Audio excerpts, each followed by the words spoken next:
Welcome, everyone. My name is Abby Getman Skillicorn, and I am with the Massachusetts Farm to School team. I'm the Special Projects Manager, and I'm delighted to have you all here today as our colleagues at the Department of Education, the Office of Food and Nutrition Programs, will be talking about procurement regulations, how to source local and comply with federal and state regulations. So with that, we are going to get started. Thanks, Maggie. Today, our presenters are both myself and Maggie Noack, who is the local food systems specialist in the Office of Food and Nutrition Programs. Philip Frayhill and Simca Horwitz are both also on this call today as backup support and in managing the Q&A function. So as is common in many of the trainings that you're participating in lately, please use the Q&A function to ask all of your questions. The webinar chat will be utilized primarily for us to be able to share resource links out to you, the participants. So I'd just like to welcome all of you today to our training. We're going to go through the procurement overview. There will be some discussion of the informal purchases, both micro purchase and small purchase. We'll go through some scenarios and best practices, and Mass Farm to School will be able to share how to find local vendors, some of the Farm to School month resources, and we'll answer your questions as best as we're able. With that, Maggie, do you want to take it from here? Absolutely. Thank you, Abby. Please do let us know in the chat if anything happens with the audio that makes it difficult to hear us.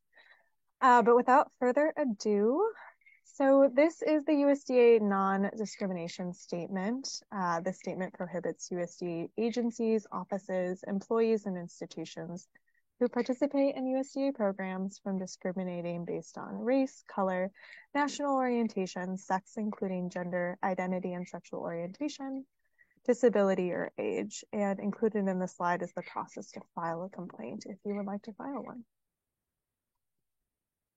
So procurement overview today. What is procurement? So thank you guys for coming to get a starter course in this topic. Procurement is the act of obtaining goods and services in exchange for money or value. And the basic premise is pretty simple. You want something that someone has, and so you obtain this good or service or item, typically by paying for it. And this process, though, can feel a bit daunting in the positions that many of us hold because there are many state and federal regulations that exist around procurement. So in talking through a number of examples and scenarios today that are peppered throughout the presentation, I'm really hoping we can start to demystify what procurement means for your program and how to make the most of it, especially with investing in our local food system. So the goal of proper procurement is to really enhance the integrity of your program. It's really meant to be a win-win to make sure that you are securing the best products possible for your students and your customers. With this in mind, the procurement process should be open to all capable contractors who want to do business with the federal government and your program and your school. And the basic idea is pretty simple. If you have a level playing field, many vendors will be encouraged to participate for your business, to obtain your business. The more vendors who participate, the lower the cost for these products and services may be, and hopefully the better quality as well. And this is generally pretty standard operating procedure for what capitalism is. And while embracing this idea of open capitalism doesn't always work so simply, these concepts underlie the basic premise of procurement and procurement regulation that we're going to discuss today. So it's best to look at the procurement process as a cycle, and it's a continuous process. The process starts with developing procurement procedures, which I'll touch a little bit on momentarily. But after that, there is this really important step that I've circled here called planning and forecasting. We'll have an opportunity to touch on this at different points in the presentation, but planning and forecasting for local procurement and working with local farms and vendors is really the key for making this work well for your program. It's the research that you're doing to ensure that a relationship with a potential vendor is going to work out for you and meet the specifications that you need to make your program function. And it also means that you're going to assess the quantity and type of products that are really going to be worth that additional local investment. And in many of your cases, to be using this new Northeast Food for School funding to harness this relationship with a local vendor. So after planning and forecasting, you would then determine the procurement method you would need to follow. You would develop the method, you would develop your solicitation, You advertise that solicitation if you're going through a formal procurement process, which we will highlight very shortly. And then you're going to evaluate your offer and award a contract and monitor that contract. That last piece is also very important and sometimes missed. And this is really your opportunity to make sure that you're getting what you set out for in your solicitation when you were looking for goods or services from a farm or from a vendor. So Abby, I'm hopeful that this presentation, as we talked about, will be pretty engaging. If you don't mind hitting poll question 1, I would love to get a little knowledge check going for folks. Absolutely. And we didn't, as Maggie said, we're hoping to have we have I think 7 or 8 polls that we're planning to quiz you all on today, because we want this training to be dynamic and useful, so that we're doing some knowledge checks to kind of test some of the scenarios that you might be finding yourselves in as you're trying to utilize your local food dollars through Northeast Food for Schools, or because you've spent past your Northeast Food for Schools and know that you need to build it into your plan for next school year as well. So thanks, Maggie. Definitely. So as you can see on your screen, what determines the procurement method I should follow? There is just one right answer here, and I'm loving it. I'm seeing some honest variety.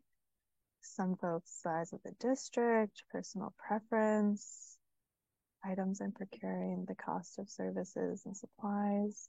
Leave it for like 10 more seconds. Throw in that answer. This is a pre-knowledge check. We will cover the answer to this momentarily. All right, Abby, you want to end the poll and show out what folks are thinking? So a majority of folks have correctly selected that, in a nutshell, the cost of the services or supplies that you are procuring is going to determine how you go about procuring those items.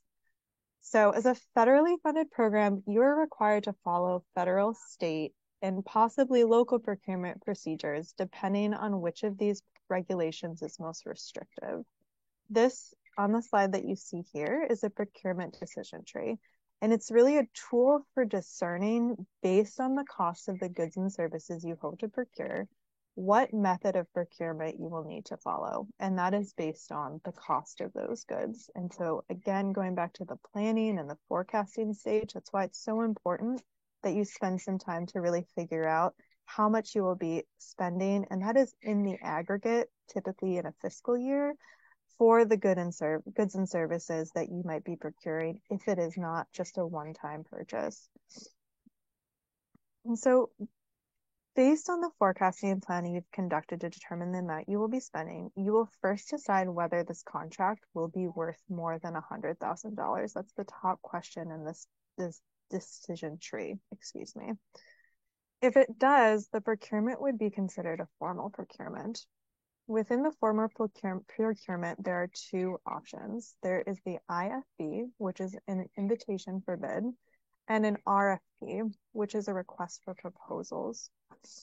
While we're not going to spend a lot of time today learning about formal procurement procedures, there are some really great resources that DESE already has available in terms of trainings that we will share in the chat with you at the end of the presentation, where you're welcome to educate yourself further.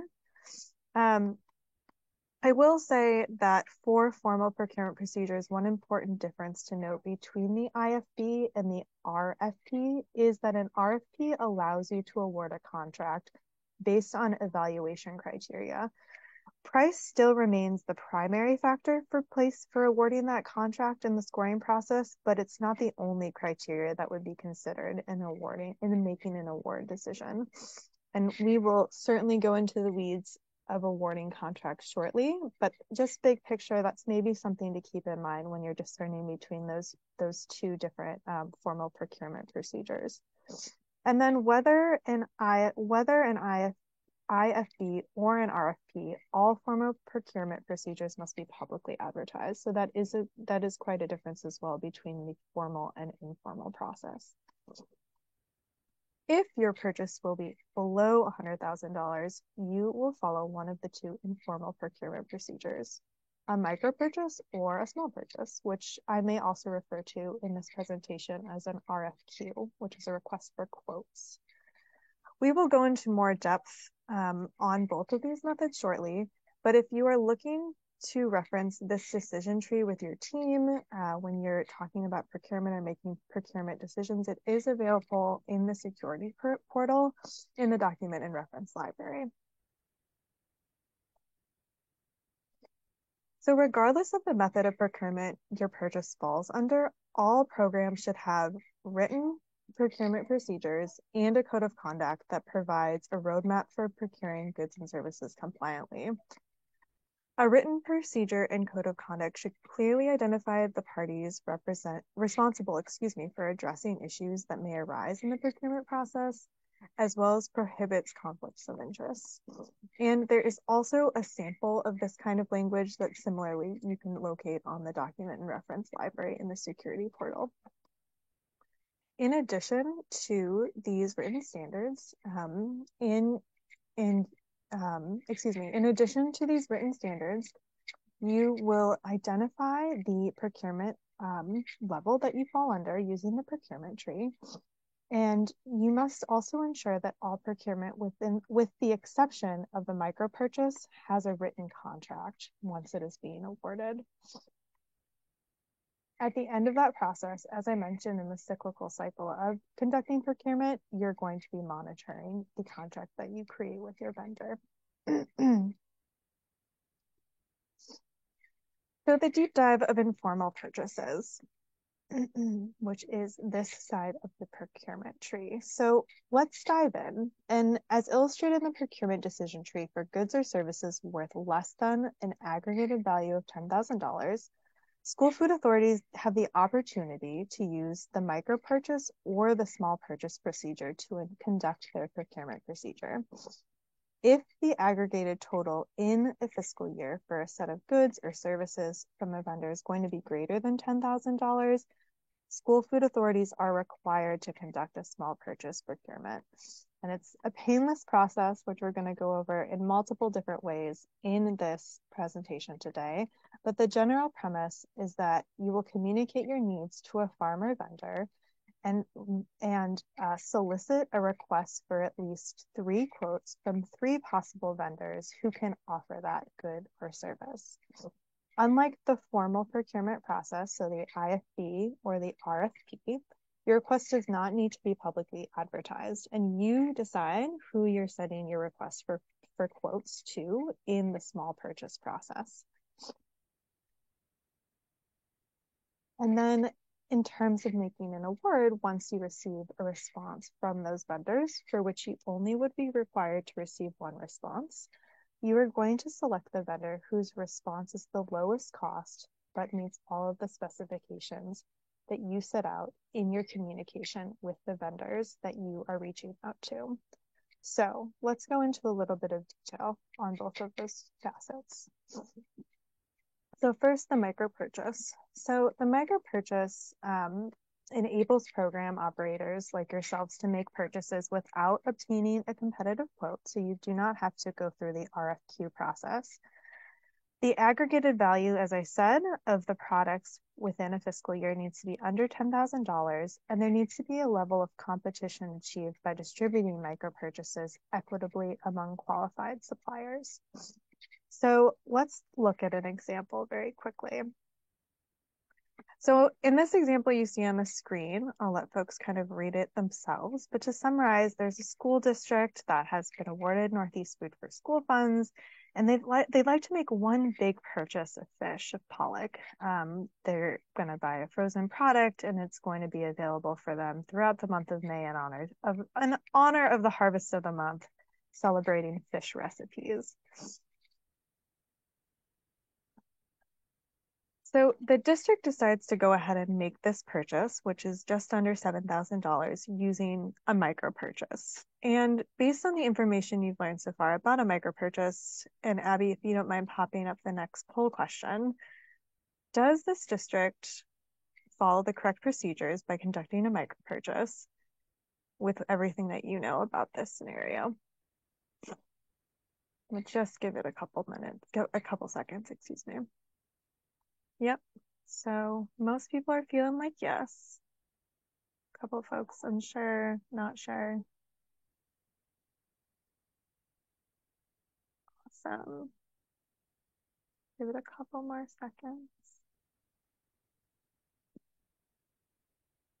Okay.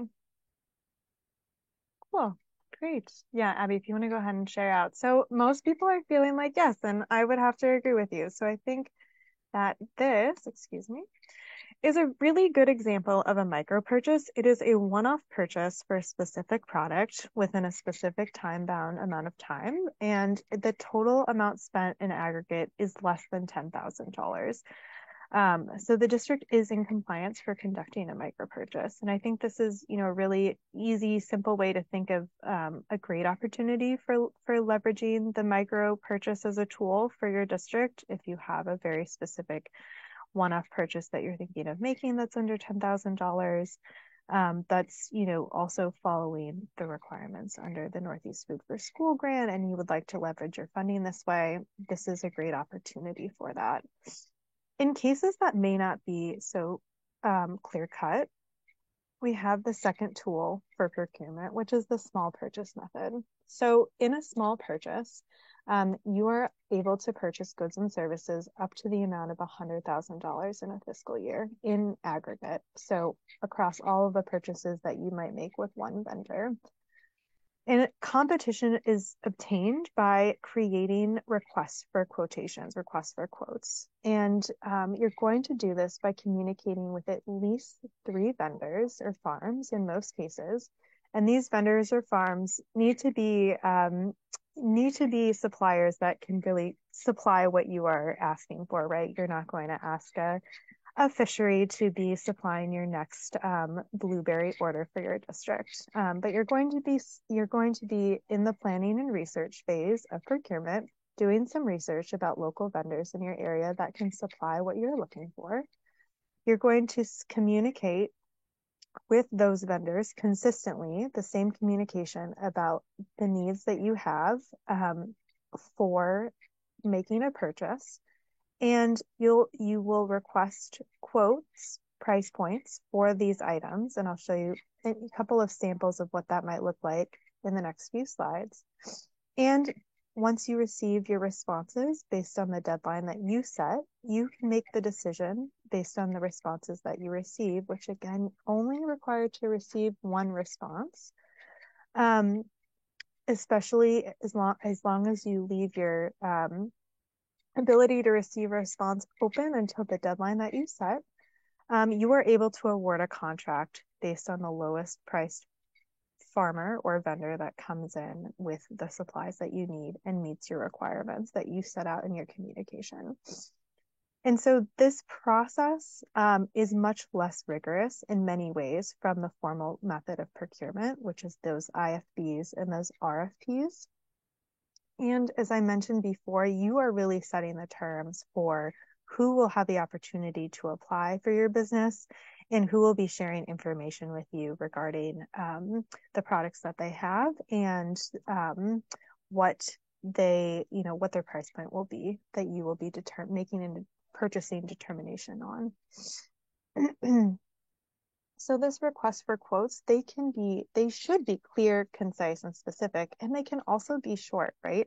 some really important things to keep in mind are that you're using consistent language and you're giving every farmer you communicate with that same communication regarding what you're asking for. You should be providing a really clear deadline for when you need a response on the items that they have and the prices that each cost.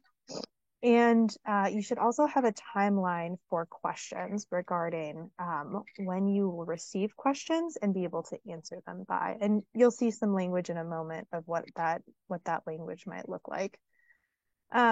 Additionally, you really want to make sure that you are providing your farmers or vendors with a template that they can fill out, which makes their lives easier. And it also means that you're getting information back that is consistent and you can compare it because you're going to be looking for the lowest price to award a contract, which is, the requirement of making a contract within a small purchase procedure. So featured here is an example of what that table might look like. So you're providing information out to the vendor of the product, the specific variety, the case size, and this, should be really informed by the research you do to figure out what your local farms are offering in terms of size and volume. And then your estimated quantity of items that you are hoping to procure on whatever basis that is. This example says weekly, but you might be looking at something that's monthly or, bi-monthly or yearly. Some other specifications that you may want to include in your communication might include delivery. If your district really requires delivery to make your program to make it viable for your program to work with a farm, that should be stated in your communication with the farm. It might also include the, sizing or the grade, in some regards, the quality of the product that you're looking for. For example, if you want to bring in a bunch of apples because your district is going to process them into applesauce every week, that is so labor intensive. I would really want to learn about your district if that was the case. But in that specific scenario, you might not need apples that are all the same size, and you might not even need apples that don't have minor blemishes on them, especially if you're going to process them. So this list is, not completely comprehensive, but are some of the things you might want to consider adding to your communication that you would develop to send to the vendors that you are going to be working with. Another tricky thing to think about when you are developing your communication with farmers and local vendors is that local actually is not something that you can set as a restrictive specification within your communication. So while you can ask for information of where the products come from, you can't restrict a vendor from responding to your request for quotes if their product is not local, which local is what you define, or for the Northeast Food for School grant is defined as within 400 miles of your SFA. And so some language to avoid is listed here. This RFQ is restricted to producers within the state. This RFQ is for Massachusetts grown product only. This is actually language that you can't include in your request for quotes. And another way of thinking about this in terms of, that seems a little confusing, right? I want to make sure that my business goes to a local vendor. I want to leverage the tools of procurement to make a local purchase, but I'm not allowed to use the term local. Make sure that you keep in mind that a small purchase method allows you to decide who is receiving the communication and who you are asking for their business. And additionally, in many of the samples, and including in the sample that we're going to share today of a sample solicitation that you can use to communicate with vendors, you can also share your principles and your desire for building a program that is fostering local procurement, right? And you can share those values with folks.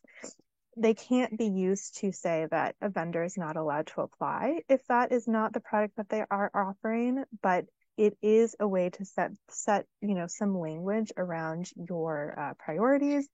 And it also again, you secondly will be able to use the tool of deciding in a small purchase who receives this information about your request to really limit the responses to folks who are going to be able to respond with local items.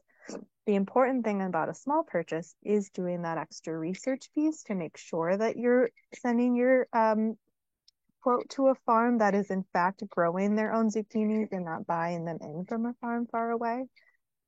Because whatever vendor in a small purchase comes in at the lowest cost is going to be where you're going to need to award your business. And if you haven't done that research piece to make sure that you're getting a local item, it may not be the product that you were planning to procure, but is awarded the contract because it is what came in at the lowest price. So evaluating your quotes from a small purchase method. So your contract must be awarded, as I said, to the vendor with the lowest price based on a rule of award, which we'll talk about in a second.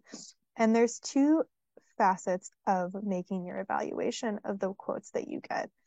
The vendor farmer needs to be responsive, which basically means that the vendor is able to provide the products that you asked for and meet any other qualifications you set out. So if you said, I really need delivery, that's a requirement. The farm has to be able to provide delivery to be responsive.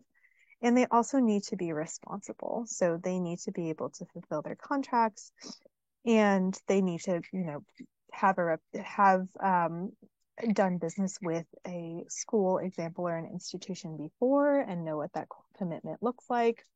And in that second piece of being a vendor being responsible, it is your responsibility as a school food service director or as a procurement manager to do your due diligence to know whether the vendor you are sending your solicitation to is responsible. There are rare circumstances, of course, that maybe you have done an additional reference check or research and realize that the vendor has a track record of issues that would give you pause to awarding that business, but those should really be few and far between. And you should be knowing ahead of time that this is a vendor that is reputable and could do business with me. And if they come in, if they submit a quote and they are the lowest price vendor, that you will be able to award them your business. So the last tool you have in creating your solicitation is the rule of award. And the two main options that you have for setting that rule is whether you want to make an assessment based on the lowest aggregated price of items or the lowest price by specific item. And a way to think about this is when you are deciding how to develop your request for the products that you need, you might think about developing one request that includes a few different things. Perhaps you are a district that decides, I want to procure apples, carrots, and fish, locally for the year. And I am going to develop one request for quote that includes all of those things listed in communication. Or you might decide, I'm going to develop a few different requests for quotes and split those up. And I'm going to have a specific, as the example shows, RFQ for fruit, one for vegetables and herbs, and another for fish. And for each of those requests for quotes, I'm going to send those out to 3 vendors to really get a sense of the field of what's out there. Regardless of the number of requests for quotes you send out, you're going to set ahead of time the rule you're going to follow in order to award that business. And so with these two options, the lowest aggregated price or the lowest price by item, and I'll go to this example and show you. In an example where the rule of award is on the lowest aggregated price, you're going to be considering, right, what in total the price point is for the vendors that respond to your request, meeting all of your qualifications, and are responsive and responsible, and looking at this lowest aggregated price. So Abby, if you don't mind throwing up the next poll question, in this example, should be pretty straightforward. Based on a rule of the lowest aggregated price, who would you be awarding your business to? Would it be vendor A or vendor B? or both vendors, or neither vendors. There is reason to believe they're not responsible or responsive.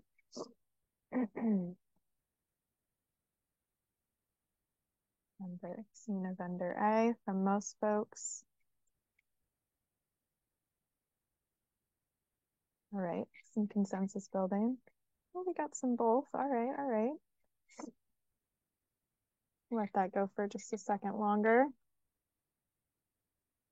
All right, Abby, you want to wrap that one? Great. So it seems like most folks are on board here with that concept. The lowest aggregated price is all of the items added together and coming in at the lowest total. So that vendor A is going to be the one, in this case, who you would award your business to. And this is a great tool that you might use when you develop your communication to farms and your request for quotes, because you perhaps, are just hoping to work with a few different vendors who can supply a number of different items that you need. Perhaps they have a delivery minimum, for example, that requires a certain amount of items or a certain price point, which you need to factor in when you're considering their price point and comparing them to other vendors. But ultimately, you decide it's easier for your team to manage relationships with just a few vendors. And so you're going to write more comprehensive communications on the number of items that you need and look for the vendor who can provide all of those items in aggregate at the lowest price point. Another piece to note, and I'm just checking if it's in the next slide. I don't think I said this here, is when you do create your language in requesting the items that you're hoping to get from your local farmers or vendors, for a lowest aggregated price rule of award, the farmer needs to be able to provide all of the items that you list in your table, the tables that I've shown here, if you go that route of how you communicate. So if you provide 3 vendors with a table of items that you would like to procure, let's say they're lettuce, snap peas, and peaches, and one of the farms can only provide lettuce and snap peas and they cannot provide peaches, their entire response to you, if they cannot provide the peaches, would be basically void. You would not be able to consider them for business in this request for quotes when you are awarding your contract by the lowest aggregated price, because the concept, right, is you can't compare their request for quotes to other farms who are able to provide you with all of the items that you need.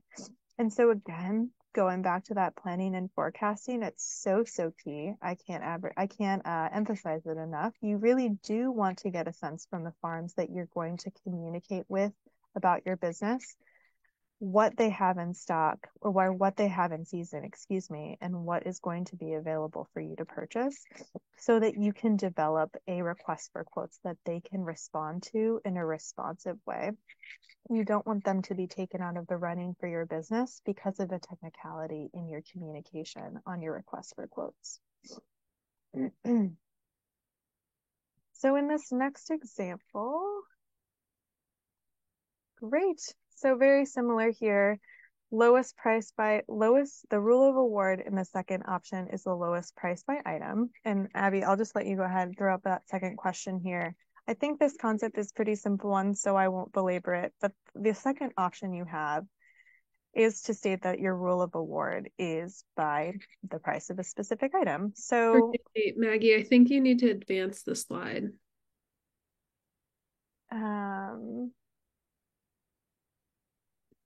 So that's by category, and this is by item. It's the same exact example. Thank you. Yep. Awesome. Thanks, Abby. And so in this example, if you're going to make an award, which vendor would be receiving your business? So again, the lowest price by item is the way that you're going to make that assessment. This is kind of the language that you would have in your communication to farms. Awesome. Great. So I will go ahead if you want to end that poll. It seems like got some general consensus here. And exactly right. It's a little bit of a trick question, right? But both of these vendors offer an item that is the lowest price by that item. So both of the vendors have lettuce and snap peas, fantastic. But vendor A has snap peas that are $50, by vendor B has snap peas that are $60. So you decide, I would like to purchase my snap peas from vendor A, versus the lettuce is much cheaper from vendor B. So you decide, I'm going to make that purchase with vendor B. And so if you're really doing some serious management of your budget, which is fantastic, and you're really trying to make those dollars stretch, you may decide that you want to do your rule of award by the lowest price by item. It may result in managing multiple relationships with a few different vendors, but it does have the advantage that you are getting the absolute lowest price point for each and every item that you are working to procure in these processes.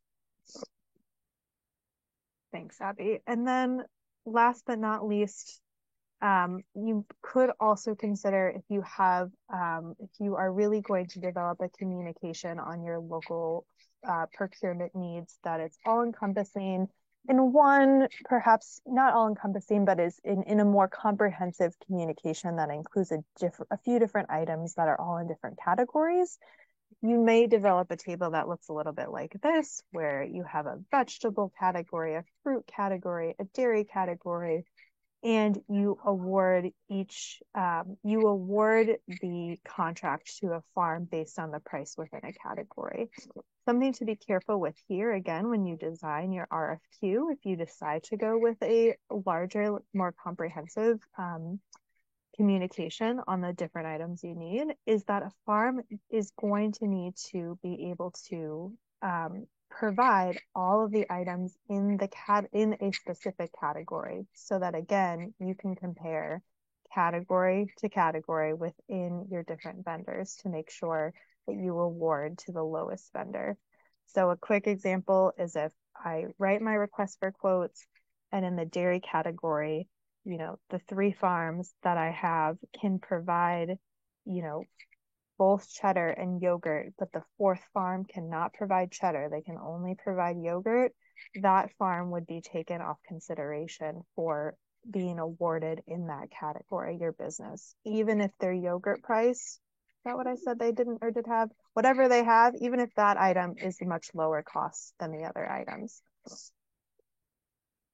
Okay, so that in a nutshell is rule of award. And again, definitely if you're having some questions trickle up, we will try to get to as many as possible through the end of the presentation. So definitely start throwing those in the Q&A.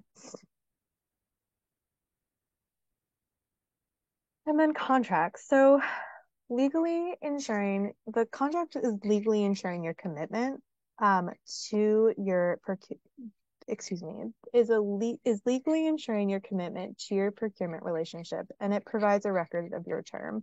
The contract ideally should really include some pretty staple elements. It should include the duration of the contract, the parties involved, and the contract should be signed by all parties involved. It should include the scope of work, right? Like, this farm or vendor is providing XYZ, delivering XYZ in this time frame at this time. It provides the product specifics, the price point, and the total value of the contract, as well as how the contract could be terminated if that is required by either party. And again, we will be sharing a sample that was developed in partner that Mass Farm to School took the lead in developing, and provides some really helpful language for developing a contract and adapting one for local procurement relationships that you might be developing with farms. And so in this specific example, here is the start of a contract. This is someone's first draft, right? So based on, and I will bring it back just for a moment, this list of the contract elements that you will want to include, getting those in your mind. Is this contract comprehensive? And maybe, Abby, if you want to pull up the poll question, if you're seeing like 1 or 2 things, kind of get a sense in your head, what are perhaps the elements that are great already in this contract, this is good to go, or some elements you think, oh, this might be missing based on the description that was just provided. Awesome. Some good honesty. People not quite sure if this has everything they need. Some folks say, no, it's not comprehensive.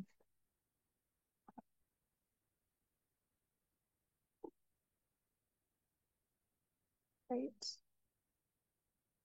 Great. So we have some variety here of things all over the place. Awesome. Yeah, if you want to share out, Abby, that's great. So this is perfect. So we have a even spread. Most for a majority of folks that know that this isn't fully comprehensive, and I would agree with you there. But to the point of everyone's feedback, there are elements that this contract did well, right? They stated the parties, they listed the scope of work, this delivery of 4 pounds, but they, for example, they missed including the contract duration. So, between these specific months or this, this is the duration of the total number of weeks are some elements that you want to make sure are included in your contract. So the Central Mass School District also didn't have, right, that total bid price of how much they're going to spend. So the total value of the contract. And then you want to make sure that you are also signing your contract along with your farmer. And, that's probably the case for most contracts that you've conducted and that folks have plenty of experience executing. But these are some of the pieces, right, that you want to make sure are included in the communication, the contract that you sign with your vendor. So those, in a nutshell, are the core of many, many of the facets that you will be using with your Northeast Food for School funds. So this micro purchase and the small purchase, because most folks were awarded under $100,000, which is this threshold for informal procurement, unless your city or town has a lower threshold than this, right?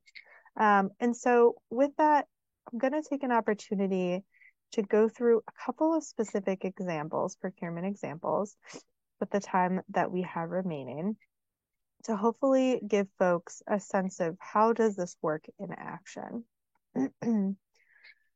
So this is scenario A, and I'm going to let folks take just a minute to read it, and then I will do some quick highlights of it.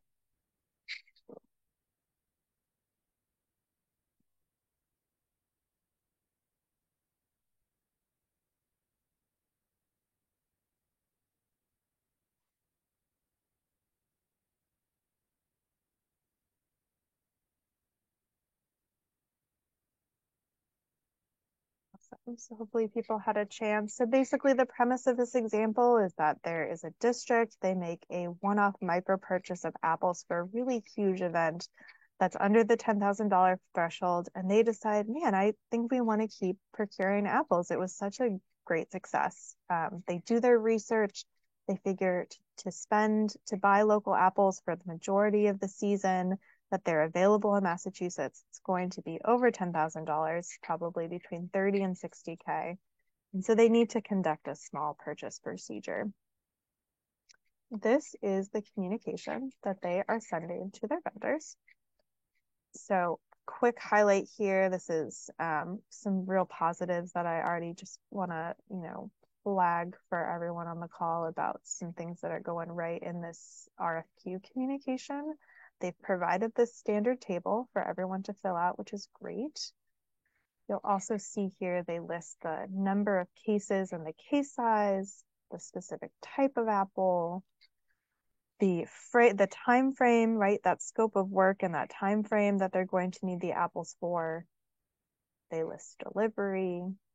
And at the bottom here too, you're going to see that they say that all quotes have to be submitted by October 15th and that questions are due by October 9th so that they can be responded to for folks who are going to be responding to the quote in case they have any questions. So this is their communication. And last but not least, this is the response that the district gets from these 3 farms. So Appletime Farm, which you'll remember is the initial farm that they worked with for this awesome event. Johnny Apple Farm, they don't respond, unfortunately, and Seed Farm. And you're going to see here the price point comes in at $45 for Appletime Farm, and Seed Farm, it comes at $43. And in terms of being responsive and responsible, one farm does not respond, but the other two farms are able to meet the other requirements. All of that information combined, the district decides to go with Appletime Farm. And based on everything that you've learned so far, a knowledge check of, has this district in this case procured compliantly? Have they awarded their business to the vendor that's following the procedure of a small purchase? Again, getting some answers in here. Give it 10 more seconds. Great. All right, Abby, if you want to end the poll and share the results, that's great. So awesome. Most folks here are jumping in, getting the general sense of this, which is in this case, this North Shore district had this pre-existing relationship with Appletown Farms, and they decided we want to award the business that way to this farm because of that. But in the reality, Seed Farm had the lowest bid for this business. And so at $43, and as a responsive and responsible vendor, they are going to be the ones that are awarded the business in this case. So you'll see in this chart, to summarize, there are some things in this example that this district did fantastically well and in compliance. They crafted really strong RFQ language. They went through the small purchase procedure and got quotes communicated the request for quotes to 3 vendors and got 2 responses. The piece that was out of compliance here was making that award, which was, needs to go again to the farm with the lowest price that meets the requested qualifications. In this circumstance, if there was going to be an award made to Appletime Farms, it really would have to be because it was determined that the second farm was not responsive or responsible. And again, those issues should be really few and far between, because you're doing the research ahead of time to make sure that your communication to the vendors in farms you're working with already is doing the research to ensure that that is going to be the case, that they're going to be able to meet your demand, and that they have a reliable track record for working with institutions like yours. A quick follow-up, and I see that this overlaps a little bit with a question in the chat about local preference. If the communication, looked a little bit more like this with the updates highlighted, Abby, if you want to throw this next poll question up. With the edits that are made to this request for quotes communication, that includes the MA grown language, this is a little bit leading, but would this request for quotes be compliant?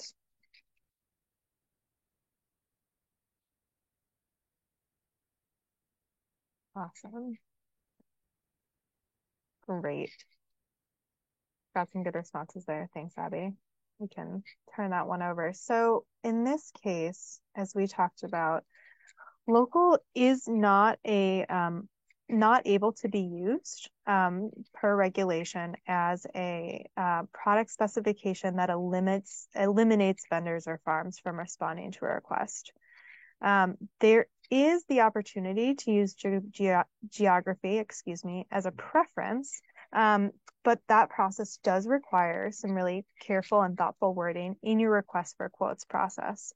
So what I will say here is that if you are interested in learning more about how to use geographic preference in your awarding process, you can certainly reach out to DESE's financial management team to get a better sense of that language. But in the small purchase process, you really have the opportunity to not have to necessarily worry about that if you do the research ahead of time to ensure that the 3 or 4, however many vendors you decide to advertise your business to, send them communication, that these farms are ready, that you have an understanding that the products that you are interested in that they can provide are local. That's the research that you would do in that planning and forecasting stage. And you get to decide in the small purchase procedure who you are going to be sending your communication to. And you can limit it to those vendors who can provide you the products you need that are local. So while geographic preference is a tool, it may not be necessary in your particular case if you're already leveraging a small purchase to make your procurement procurement with a local farm. All right, the next scenario, scenario B. So there's a district in Central Mass, and they've been awarded $8,000. And a food service director has a great local orchard that they have their eye on. And they stop in, they learn more about the product. And after some discussions, as you see, they decide, I'm going to take this chunk of, my entire Northeast Food for School funding and procure peaches throughout the entire season with this farm. And I'm going to spend my $8,000. And I'm going to make all those purchases with micro purchases. Every week, we'll make that purchase. Some weeks, I'll buy what they have. And I will, spend down that $8,000 with this great orchard I found. And Abby, thank you. It looks like you've already launched the poll. This is a question around micro purchases and small purchases. The director's decision in this case was to use micro purchase to make those to acquire those peaches. Has the district procured compliantly? Great. All right, seeing an even split, which was really helpful. It's really, Abby, if you want to share those results out, awesome. Yeah, and maybe some folks still thinking about this example here. And so quickly before I go to the next slide, some things I want to highlight that hopefully are helpful maybe in the discernment of the answer here is that this district has, this $8,000 worth of funding. They decide, this food service director decides, I'm going to take all of it, make the executive personal preference to, to invest in this specific farm, and spend all of the money through that farm with multiple different purchases through just a micro purchase. And ultimately, this would not be a compliant way to work with that farm, because while this does meet the threshold of $10,000, the director cannot conduct a micro purchase because this director has not gone through the due diligence of spreading the wealth or basically allowing for an opportunity for farms and vendors to participate in the business of this Northeast Food for School grant that this district was awarded, right? So instead, the food service director, subjectively chose and purchased this product from one farm. And in actuality, the opportunity here could really be, the relationship with this vendor could really be solidified and made if they went through the process of securing 3 different quotes from 3 different farms. As you can see in the strengths and out of compliance, what the food service director did was great in going to that farm, to getting a sense of what they had available, what the price point was, if it was going to work. They really conducted that planning and research phase extremely well, which is a really important part of procurement. What they missed is this piece of needing to solicit 3 requests for quotes in this case and award the business based on the lowest price that meets the requirements the district needs. So in this case, it really is going to be to your benefit to go through the process of conducting a small purchase procedure. And Maggie, just for a time check, it's already 2:55, and Perfect. so want to see what we can get through quickly. Yeah. Understanding that we're recording this portion, we are collecting the Q&A to answer, and so if we're not able to answer in today's webinar, we will do our best to follow up with folks with their questions. So just to name that as well. I appreciate that so much. And I think actually this is a great segue. And so with that, I'll skip over this section 3 here. I want to name that there are other tools out there in addition to, what we talked about that can be factored into when you're making procurement decisions. And one of these is the Metropolitan Area Planning Council Northeast Produce RFP, which Mass Farm to School has worked on with the MAPC to develop. It is, a new and innovative tool for procuring locally. And it's new to, to our team and figuring out where it fits in with the child nutrition program regulations. And so excited that this tool is in existence, and just a friendly reminder about the key notes to consider, especially that it's still your responsibility in utilizing this tool to make sure you follow all of the federal, state, and local regulations that apply to your school food authority, many of which that were covered here in this presentation. And as we, see this tool in action in the field, we're hopeful and excited about having further guidance about it. And some quick takeaways that we'll share, that will be shared out when this presentation slides are available, is some advantages and disadvantages to thinking about the two tools you really have available for you in terms of types of methods of procuring local food and local items. So the small purchase and the micro purchase do have very different functions, very different positives and challenges. And so I think it's really important to leverage each depending on the circumstance that you're in. And hopefully, if we get to a few Q&As, we can kind of suss out if folks have further questions on that. And Abby, I will kick it to you.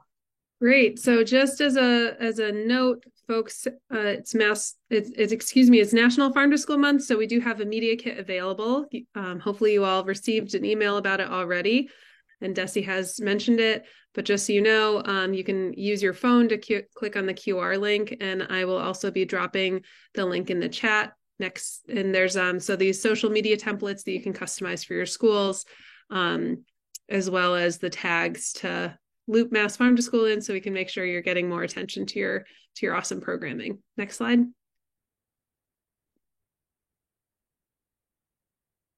Upcoming trainings, again, you feel free to use the QR code. We do have a variety of trainings that are going to be product specific. So upcoming, we have some produce, seafood, and meat and dairy trainings that are happening over the fall and winter. Mass Farm to School is happy to help by providing connections to local vendors, including,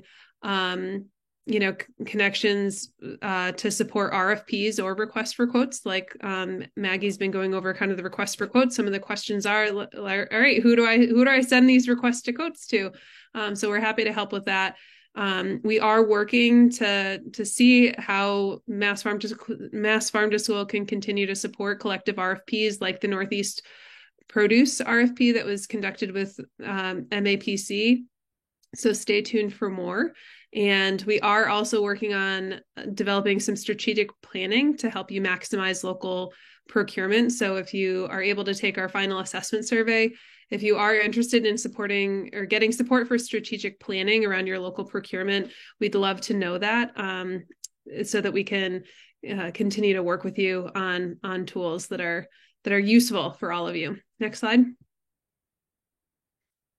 So it is Farm to School Month. So just as a reminder, when you're thinking about some of those locations of where to find vendors who want to work with farms, links are getting put in the chat. Next slide. And this is the QR code to complete for attending today's training in order to get your continuing education units. So feel free to use the QR code or click on the final survey link in the chat. And let's go to the last slide so folks can jot down our contact information should they need it. So you have Maggie's, Philip's, and my contact information for follow-up questions. Please note that there are phone numbers that are also listed in there if you want to talk to anyone about follow-up questions. But at this point in time, we are at 3:00. I'm going to turn off the recording. And for those of you who are able to stay on, we will do our best to answer questions from the Q&A.